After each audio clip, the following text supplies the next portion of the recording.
Hi, welcome back to Joe Blogs. In today's episode, I want to talk to you about what's happening right now between North and South Korea, and to ask the question as to whether or not a war has ever started in the history of mankind over a balloon. Now you might be thinking, a balloon? What are you talking about? I thought balloons were just something for children, playthings. Now maybe a toddler would get upset if somebody burst his balloon or one kid didn't have one. But surely grown adults who are running countries can't get excited about balloons. But unfortunately, that's exactly what's happening between North and South Korea right now. Now, all of this reportedly started because people in South Korea started sending balloons over into North Korea, and tied to those balloons were propaganda. Things like leaflets that were saying things negatively about the current regime, and also there were USB sticks attached to those balloons that reportedly had some K-pop music, some documentaries and TV shows, and other things that North Korea has banned. And in retaliation to those balloons, North Korea decided that it would be a good idea to send over large bags of trash and manure. Now, South Korea have got quite upset about this, and they've said, please stop sending your trash and manure. We don't really appreciate it. And in response to that, North Korea decided that they were going to send some more. So now South Korea has announced that it's reinstating its loudspeaker propaganda that was taken down in 2018, and that will be blasting over the demilitarized zone. And in today's video, I want to talk about the risks that this now poses to the global economy. So we'll have a look at those balloons. We'll see some footage of the actual balloons in question, and they are much bigger than your standard balloon. These are more like the size of the Chinese balloon that I talked about around 6 months ago that drifted into North American airspace. And the USA took that so seriously that it deployed a fighter jet and actually shot down one of those balloons. Now, China said that it was an accident and those balloons had just drifted off and they didn't really have anything to do with them. But the USA was saying that they were spy balloons and they were being used to collate data for China's point of view. Now, we don't have that situation in North and South Korea, but what we do have is a large barrage of balloons. So I'll have a look at the footage of those balloons and we'll talk about exactly who's sending what and what issues that's causing. We'll also talk about the loudspeaker systems that were taken down in 2018, but now look like they're going to be put back into place. But the bigger issue that I want to talk about here is that this spat could actually boil over into some form of military conflict. And that then runs the risk of drawing in Russia, who's a close ally of North Korea, and potentially the West, who are also aligned to South Korea. So there is a very genuine threat here. But before we get started on all of that, I'd like to say once again, thank you so much to everyone that's supporting the channel. When I started this channel, I didn't really appreciate that anybody would be interested in watching the videos. I set myself a challenge to see whether or not I could get to 1,000 subscribers and maybe 10,000 views on some of my videos. Now, I've far exceeded that, and I've been blown away by the amount of support that I've received over the last couple of years. So if you've bought me a coffee or sent me a YouTube super thanks recently, thank you so much for the time and effort you've taken to do that. Really means a lot to me. And if you've signed up as a long-term supporter, either through Patreon, where you can watch my videos early and also without any adverts, or YouTube membership, where you'll also get early access, or buy me a coffee membership, thank you for that long-term support. Really does help to keep me motivated. It tells me I'm doing something right, and it motivates me to post as many videos as possible. So thank you so much. Sending balloons to the north has been a tactic regularly used by South Korean activists. They are often led by defectors escaped from North Korea. North Korea has reacted angrily to those balloons, which usually carry anti-Pyongyang leaflets, mini radios, food, and USB memory sticks with K-pop music videos and dramas. North Korea sent hundreds of balloons carrying trash and excrement across the heavily fortified border last week, sparking emergency alerts and round-the-clock media coverage in its neighbour. The South responded by resuming military activities along the demarcation line. The recent incident comes days after North Korea denounced balloons sent from the South, calling them dirty things and a dangerous provocation. Kim Yo-jong, The sister of North Korean leader, said the balloons were gifts of sincerity for South Koreans who, quote, cry for freedom of expression. South Korean military's Explosive Ordnance Unit and Chemical and Biological Warfare Response Team were deployed to inspect and collect the objects. Residents like Lee Seung received an alert warning them to keep away and report any sightings to authorities. 의도적인 장소를 지정을 해서 It was so creepy and scary that the balloon might have fallen because North Korea might have had a specific target. 그게 만약에 진짜 오물이 아닌 Everyone was so scared at that moment. I wondered what would have happened to us if there was not just garbage but viruses or chemicals. 너무 소름이 끼쳐서 다들 굉장히 공포에 떨었던 것 같아요. More than 260 balloons have been detected as of Wednesday afternoon, and most of them have landed on the ground, according to South Korea's Joint Chiefs of Staff. Photos released by the South's military showed balloons with plastic bags tied to them and trash strewn around some collapsed balloons. Yonhap news agency said some contained animal feces. An official at Seoul's presidential office said the North might want to test the South's reaction, but vowed to respond calmly. North Korea vowed on Wednesday to send more balloons to South Korea. Dozens of times the number is said South Korea had sent into its territory. North Korea sent some 600 more balloons into South Korea overnight, Seoul said on Sunday, just days after the North sent balloons carrying excrement and trash over the border. Footage from Yonhap News television shows giant balloons landed in a residential area. Military officers were seen inspecting them. The balloons carried garbage such as cigarette butts, cloth, paper waste, and plastic. They were found across the capital from Saturday night to Sunday morning local time, according to South Korea's Joint Chiefs of Staff. Authorities said the military was monitoring the starting point and conducting aerial reconnaissance to track down and collect the objects. Emergency alerts were issued in North Gyeongsang and Gangwon provinces and some parts of Seoul on Sunday, urging people not to come into contact with the balloons and to alert police. The South's National Security Council Standing Committee is set to meet on Sunday to discuss whether to resume blasting loudspeakers at North Korea in response to the trash balloons, according to Yonhap's report citing the presidential office.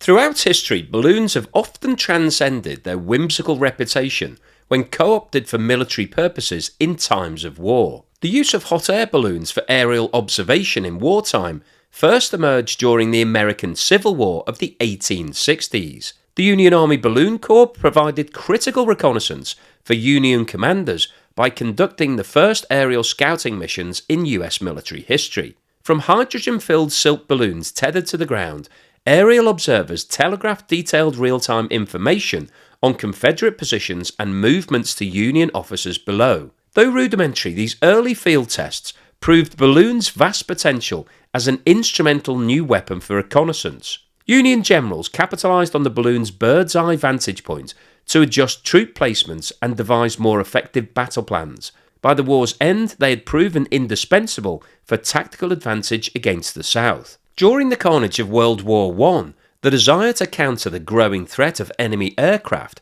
spurred innovative new uses of balloon technologies on the battlefields over Europe.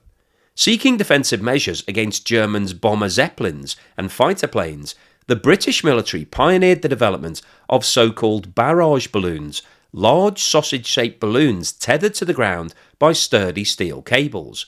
As their name suggests, these balloons created aerial barrages to hinder or obstruct flight by low-flying enemy aircraft over British troops. At that time, powered aircraft remained primitive and limited, and the cables hanging below the barrage balloons posed a major collision risk to pilots, serving as physical obstacles to enemy sorties and bombing raids. If struck by a plane, the heavy cables could also entangle the aircraft's wings and fuselage, sending it crashing to the ground. Though not impenetrable, barrage balloons gave British ground forces a valuable means of frustrating German air superiority and suppressing aerial assaults.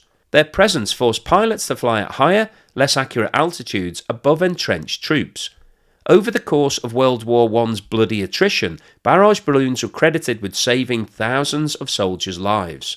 During the final years of World War II, an ingenious yet little-known Japanese weapon sought to directly attack the continental United States and spread terror across its vast expanse. This was the first fire balloon, an inexpensive hydrogen balloon rigged with incendiary and anti-personnel bombs. Beginning in 1944, the Japanese military launched over 9,000 fire balloons via the Pacific jet stream and innovative utilisation of natural wind currents.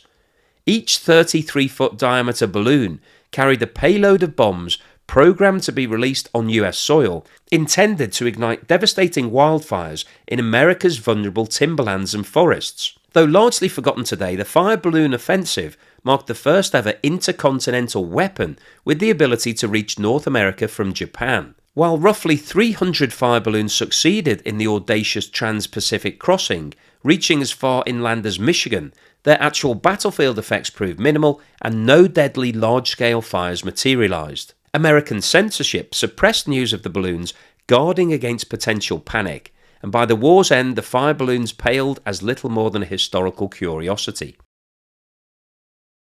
South Korea stopped blaring propaganda across the border in 2018 after a rare summit with North Korean leader Kim Jong-un. The high-power loudspeakers along the border broadcast criticism of North Korea's leadership, news and other information that Pyongyang considers subversive. Pyongyang is particularly sensitive to negative messages about its leader, Kim Jong-un. Taking down the speakers was considered a key achievement from the summit between President Moon Jae-in and North Korean leader Kim Jong-un on April 27, 2018. The two Koreas had removed dozens of loudspeakers later that year in around 40 areas as part of the second of 5 clauses in the 2018 Panmunjom Declaration. The clause stipulates that from May 1, 2018, the two sides will halt all provocative acts, including the broadcasting of propaganda along the military demarcation line and the distribution of propaganda leaflets in order to turn the DMZ into a peace zone. It's widely expected that the South Korean military will reinstall its own loudspeakers under the military's protocol of responding to the North's activities in a proportional manner. This would raise tensions between Seoul and Pyongyang even further. The two Koreas remain technically at war since an armistice agreement ended fighting in the early 50s. Their militaries face off across the border. North Korea has deployed missiles and rockets aimed at the south and routinely threatens to annihilate its neighbour. Up until the end of World War II, Korea operated as one country. And Korea is located in a peninsula, which is basically an area of land that's surrounded on 3 sides by water, and it has borders with China and the USSR in the north, and is also located close to the islands of Japan. In 1905, at the end of the Russian-Japanese War, the Treaty of Portsmouth granted Japan undisputed supremacy in Korea and made Korea a Japanese protectorate. Following the outbreak of the Second Chinese-Japanese War in 1937 and World War II in the Pacific in 1941, Japan was in desperate need of additional manpower to replenish the dwindling ranks of military and labour forces, and as a consequence, hundreds of thousands of able-bodied Koreans, both men and women, were drafted to fight for Japan and to work in mines, factories and military bases. As World War II continued to rage on in 1945, US military leaders insisted on encouraging Russian entry into the war against Japan. The Soviet military leaders asked their US counterparts about invading Korea. However, America was reluctant to do so until a successful landing had taken place on the Japanese mainland. In terms of its entry into the war against Japan on August 8, 1945, the USSR pledged to support the independence of Korea, and on the following day, Soviet troops went into action in North Korea. Following the detonation of the atomic bombs by the USA in Nagasaki and Hiroshima, the General Order No. 1, drafted on the 11th of August 1945 by the United States for Japanese surrender terms in Korea, provided for Japanese forces north of latitude 38 degrees to surrender to the Soviets, and those south of that line to the Americans. On the 8th of September, American troops landed in South Korea, and the following day the United States received the Japanese surrender in Seoul. Korea at that point was split into two zones, divided by the 38th parallel. The Moscow Conference of December 1945 created a joint USA-USSR commission of the rival US and Soviet military commands in Korea to settle the question of establishing a unified Korea. However, attempts to come to a compromise between the two sides failed, and the concept of a divided North and South Korea was established. The Korean People's Army was established in North Korea in February 1948 from Korean communist guerrillas who had previously served with the Chinese People's Liberation Army. By mid-1950, the KPA was made up of 10 infantry divisions, plus other units totalling around 223,000 men. On the 25th of June 1950, the KPA invaded South Korea and rapidly advanced southwards, trapping South Korean and American troops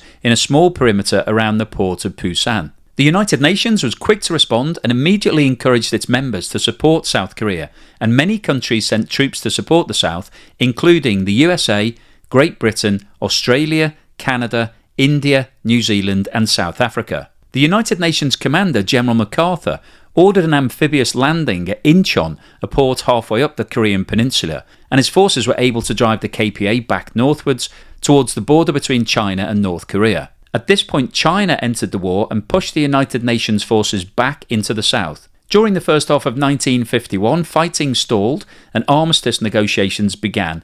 However, the negotiations achieved little success, and the opposing armies continued to face each other in trenches little more than a mile apart for the next 2 years. On the 27th of July 1953, an armistice was signed agreeing that Korea would remain a divided country. The armistice was signed by officials from the United States, the People's Republic of China, North Korea and South Korea. This agreed to bring the fighting of the Korean War to an end. Despite the armistice being signed, no formal peace treaty was ever established, and technically North and South Korea remain at war. The war had lasted for 3 years and 1 month and resulted in roughly 4 million casualties. South Korean casualties were around 1.3 million, including 1 million civilians, and communist casualties were estimated at 2.5 million, including around 1 million civilians. So what's the summary and conclusion today? Well, I wanted to post this video because I think the growing tension between North and South Korea is a concern. It's something that we should all be aware of. And it's also more interesting that they seem to be falling out right now over balloons. South Korea appear to have started this by sending balloons over the border with propaganda attached to them. That's really upset North Korea, and in retaliation, they've returned the favour by sending back balloons with trash and manure, and that's really upset South Korea. So everybody's now very unhappy about the balloons that are being exchanged. And in response to what's been happening, South Korea has now said that it's going to reinstate all of its loudspeakers that were taken down in 2018.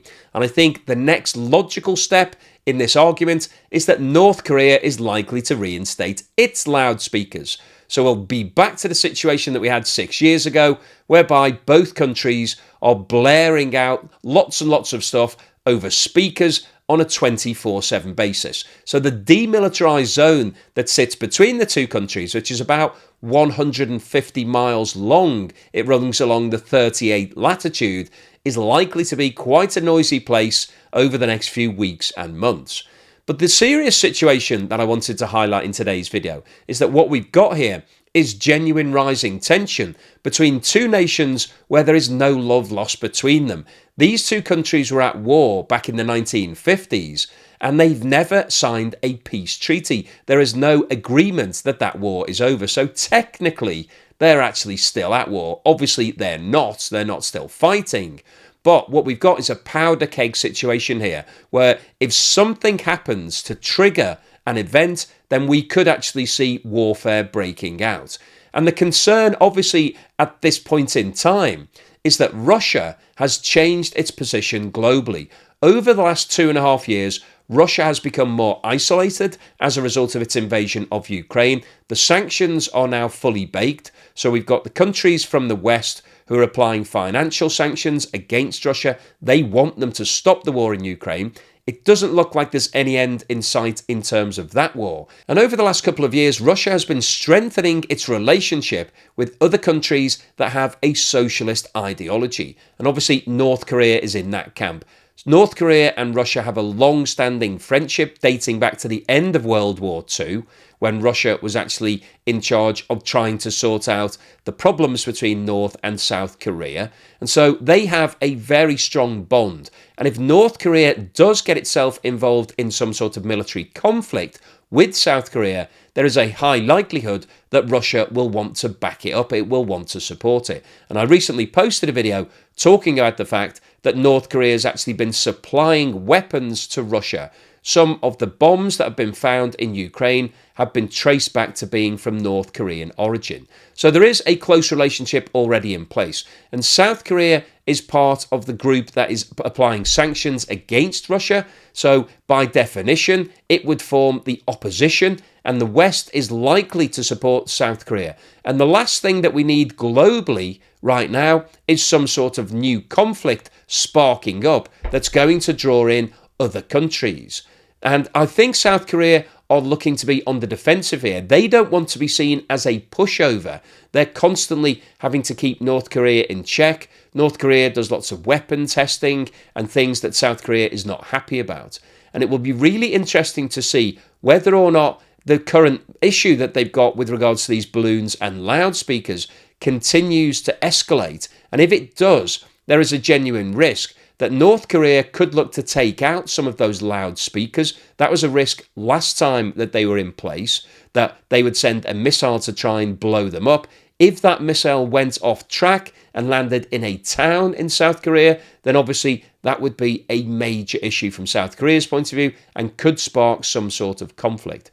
So the overall summary of today's video is that I wanted to post this video because the ongoing tension between these two countries is rising. It's getting more extreme. There are daily interactions between the two. It doesn't look like either side is backing down at any point in the near future. And there is a real risk that this tension could boil over into some form of military conflict. And if it does, then Russia and the West could be drawn in on opposite sides. And that's obviously something that the global economy doesn't want, because that would be seriously bad news. Hopefully you've enjoyed today's episode. You found it useful, informative and thought-provoking. If you've liked what I've said, then please give me a thumbs up. Thank you for watching this video all the way through to the end. And here's something to put a smile on your face.